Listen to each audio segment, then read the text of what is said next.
আগামীকাল ডাকসু নির্বাচনে এই বট আইডি আর বট জরিপ এগুলো সব বঙ্গোপসাগরে যেয়ে পড়বে।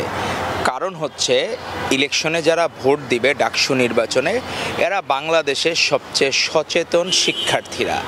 আজকে ধরেন আপনার এই 24-এর গণ অভ্যুত্থানের সূতিকাগার হচ্ছে ঢাকা বিশ্ববিদ্যালয়।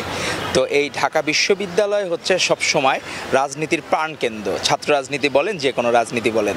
তো সেই জায়গায় আপনি দেখবেন যে প্রত্যেকটা জনপ্রিয় ক্যান্ডিডেটকে তারা বিভিন্নভাবে বাধাগ্রস্ত করার চেষ্টা করছে।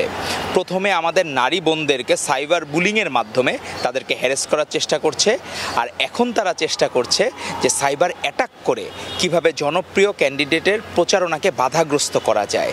কিন্তু আমরা স্বাধীনতা বিরোধী যে শক্তি তাদেরকে আমরা বলতে চাই যে আপনারা হাজার চেষ্টা করলেও এই জনপ্রিয়তাকে আপনারা রোধ করতে পারবেন না। কারণ এই জনপ্রিয়তা হচ্ছে সাধারণ শিক্ষার্থীদের মনের কথা বলে। আপনি এই আইডি ডিসেবল করে একজন দেখলাম যে ইসলামী ছাত্র শিবির তাদের আসলে হয়েছে কি, তারা নিজেদের পরিচয় দিতে কার্পণ্য বোধ করে।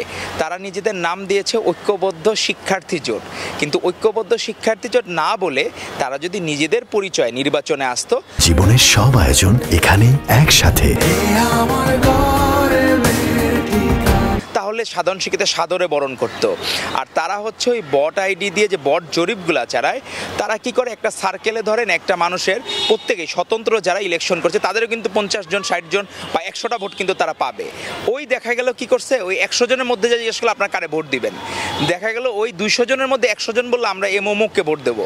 কি হইলো, এই তাদের ভোট কিন্তু 100টাই, 200 জনের মধ্যে 100, 2000-এর মধ্যে 100, 20,000 হইলেও 100 ভোটই পাবে তারা।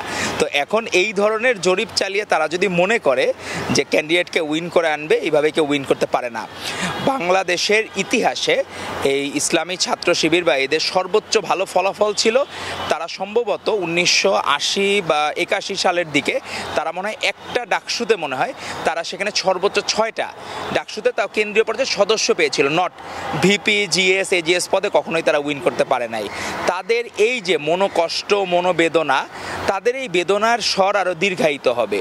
কালকে সকল বট আইডি বট জরিপের জবাব সাধারণ শিক্ষার্থীরা তাদের ব্যালটের মাধ্যমে দিবে, আর সেখানে তারা তাদের প্রিয় নেতা আবিদকে ভিপি পদে এবং তাদের প্রাণের নেতা হামিমকে জিএস পদে এবং অন্যতম সুদর্শন এবং ডাইনামিক ছাত্রনেতা মায়েতকে এজিএস পদে তারা বিজয়ী করবে এবং ছাত্রদল পূর্ণ প্যানেলে বিজয়ী হবে ইনশাল্লাহ।